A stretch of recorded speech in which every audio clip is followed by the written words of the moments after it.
Bienvenue à vous dans ce 5e épisode de ma nouvelle série Détox Digital dans laquelle je vous invite et je vous donne un petit peu des petits tips pour finalement récupérer votre attention, la porter sur vous-même au lieu de vous éparpiller dans tout ce monde digital, inerte, mort et tout ce monde virtuel où tout le monde essaye finalement de récupérer l'énergie vitale de chacun. Alors, ce qui va être question aujourd'hui dans cet épisode, ça va être l'alignement, le fait de s'aligner dans tout ce qu'on consomme, mais dans tout ce qu'on poste, dans tout ce qu'on écrit, dans tout ce qu'on partage, parce qu'à chaque fois, tout ce qu'on fait, en fait, tout ce qui part de nous, tout ce qui émane de nous peut à la fois être un acte d'alignement, où on est conforme à ses valeurs, ou un acte de décalage finalement, où on ne se respecte pas, on ne respecte pas ses valeurs et finalement ça peut nous amener de choses en autre, ça peut nous amener finalement à ne pas respecter notre hygiène vibratoire, ne pas respecter nos valeurs et nous dévier de qui nous sommes. Et ça, c'est ultra fréquent, notamment avec toutes ces tendances, ces trends, où finalement tout le monde copie tout le monde. Sur Instagram, c'est vraiment navrant à voir le manque de personnalité de la plupart des gens qui finalement se contentent de copier ce qui est censé marcher, mais du coup, ils sont complètement décalés par rapport à leur personnalité, alors qu'en fait, le secret de faire quelque chose qui marche, de quelque chose qui a une certaine humanité, qui va attirer, qui est attractif, qui est vibrant, c'est toujours de partir de soi, de sa personnalité, sachant qu'on est tous différents, on est tous uniques, et en fait partir de son unicité pour proposer des contenus, des posts, même des commentaires, mais qui sont propres, qui sont les nôtres, ça va toujours être beaucoup plus porteur, entre guillemets beaucoup plus vendeur aussi, que de copier, d'imiter ou de récupérer des choses soit du passé ou de récupérer des choses qui ont déjà été consommées avant. Donc ça,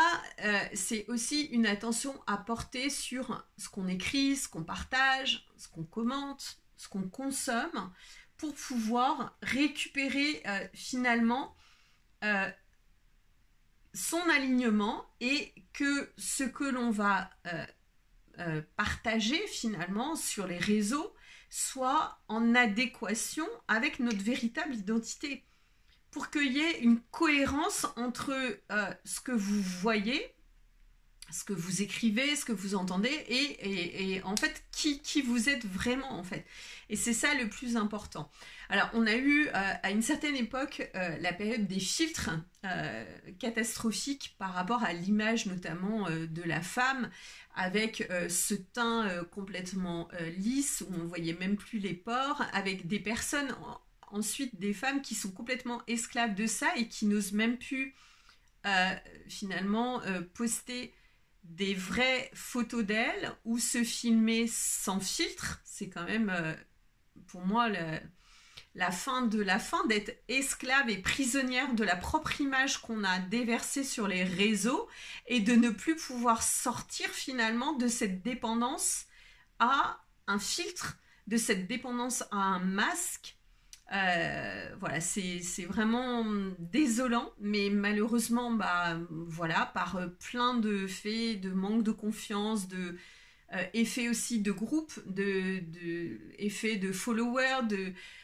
toujours la même chose, de trends, de personnes qui sont soi-disant influenceurs et emmènent plein de gens avec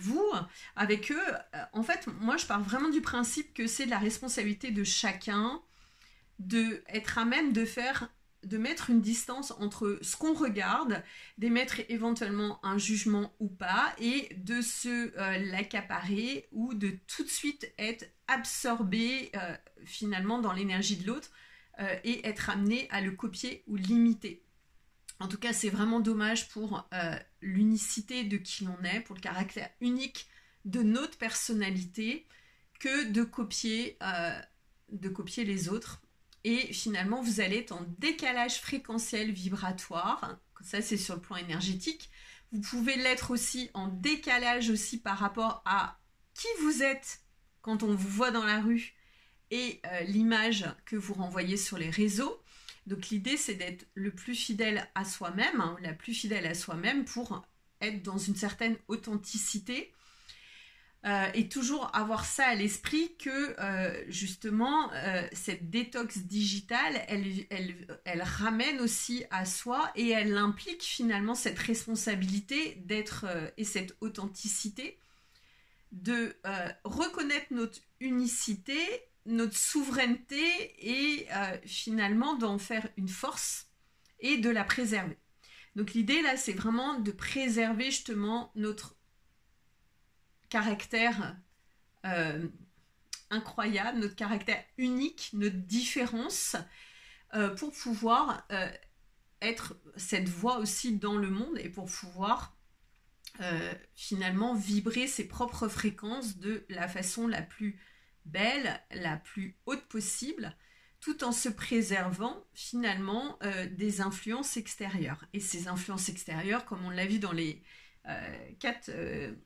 épisodes précédents, tout est fait finalement pour nous capturer, pour nous captiver notre attention et pour éviter qu'on porte cette attention sur nous.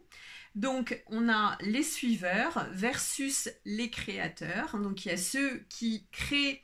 en fonction de leur identité, de leur authenticité, de leur vulnérabilité, de leur personnalité. Puis on a les suiveurs qui copient et qui imitent et qui finalement ne sont pas libres parce qu'ils sont obligés d'attendre l'effet des autres pour pouvoir suivre. Donc après, voilà, à chacun de voir aussi comment finalement tous ces réseaux aussi sociaux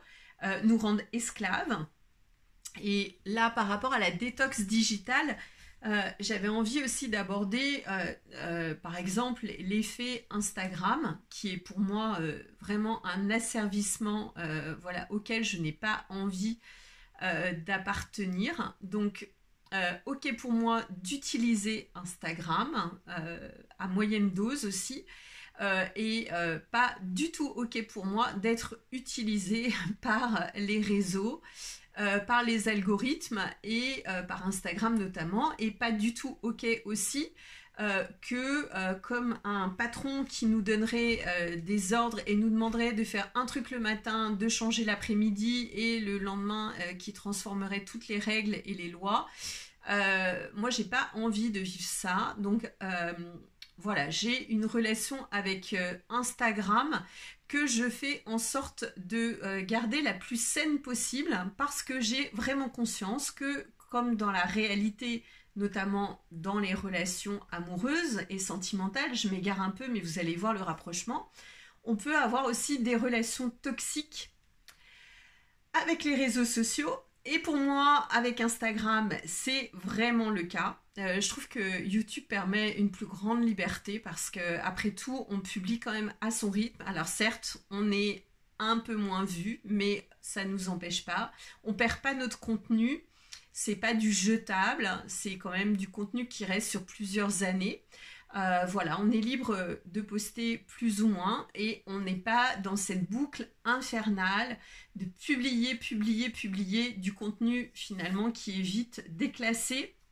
et qui finalement ne dure pas dans le temps comme c'est le cas pour YouTube. Et merci à YouTube pour ça, si tu m'entends. Voilà, mais moi j'ai vraiment conscience des relations toxiques qu'on peut avoir donc dans les relations avec des partenaires amoureux, mais aussi dans les relations avec des partenaires digitaux, et notamment les réseaux sociaux, et comment ça vient finalement nous prendre aussi notre énergie et nous utiliser par moments. Et moi je suis pas ok avec ça, donc ok d'utiliser les réseaux sociaux à notre avantage et pas du tout ok d'être utilisé, pas du tout ok d'être le produit. Et je vous invite vraiment à faire aussi attention à cette toxicité que vous pouvez avoir avec certains réseaux, certains sites aussi, que ce soit des sites de rencontres, des sites de connexion, des applications finalement qui viennent vous dire des informations sur vous, mais que vous n'avez pas forcément besoin de déléguer ce qui vous appartient et vos données personnelles à quelque chose, j'allais dire quelqu'un, mais quelque chose d'extérieur qui, encore une fois, est digital, numérique et inerte, et que peut-être que c'est mieux de ressentir, par exemple, dans votre corps que vous êtes fatigué et d'observer vos émotions, que vous avez du stress ou de l'anxiété qui vous empêche de dormir, plutôt que d'avoir une appli, une montre connectée ou une bague connectée qui va vous donner plein d'éléments chiffrés qui vont venir finalement activer votre mental, au lieu d'être connecté dans votre cœur ou dans votre corps finalement à qui vous êtes et vos données physiologiques, vos données biologiques. Voilà, je suis toujours effarée de voir comment les personnes sont beaucoup plus intéressées à regarder tout ce qui est à l'extérieur d'eux, et notamment pendant les vacances aussi, à faire un maximum de visites, de musées, de trucs, de machins, voilà, et qu'il n'y a aucun intérêt, mais aucun intérêt, et qui sont même prêts à dépenser de l'argent finalement pour aller voir des choses qui des fois n'ont aucun intérêt, ou qui vont avoir un intérêt extérieur, mais comment les gens ne sont pas du tout intéressés finalement à investir en eux-mêmes et à aller observer en eux-mêmes leur propre fonctionnement. C'est-à-dire que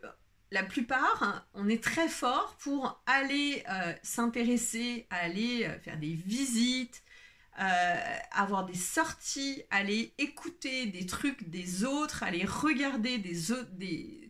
peu importe tout ce qui est distraction. Je jette pas la pierre sur tout ce qui est art, tout ce qui est... Mais je dirais que peut-être que... Et j'aime beaucoup Socrate, je crois, qui disait... je crois que c'est Socrate, connais-toi toi-même et tu connaîtras les dieux. C'est exactement ça. Des fois, on mériterait un petit peu de faire aussi une détox digitale, mais une détox aussi de toutes les choses extérieures finalement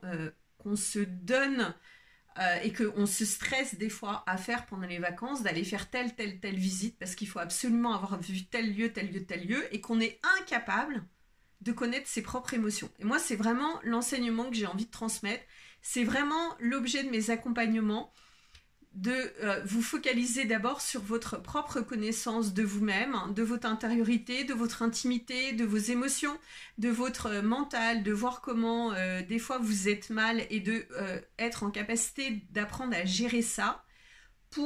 en vue d'une meilleure santé mentale, plutôt que d'aller voir plein de choses extérieures qui vont finalement vous divertir mais vous déconnecter et faire vraiment une impasse avec qui vous êtes. Voilà. Et après, bien sûr, quand on cumule les deux, on peut aussi faire un pas vers l'extérieur, aller voir des choses extérieures qui vont aussi des fois être l'émanation ou le miroir de ce qu'on a vu en intériorité, ou qui vont être les synchronicités ou les réponses à des choses qu'on a demandées, ou des choses finalement qui doivent nous être dévoilées pour la meilleure connaissance de nous-mêmes. Quoi qu'il en soit, j'espère que cette série vous aura été utile. N'hésitez pas à me faire plein de commentaires, me dire quand est-ce que vous envisagez aussi de le faire. Si vous avez d'autres sujets que vous avez envie que j'aborde. Et je vous souhaite à tous une excellente détox digitale et numérique. À très vite.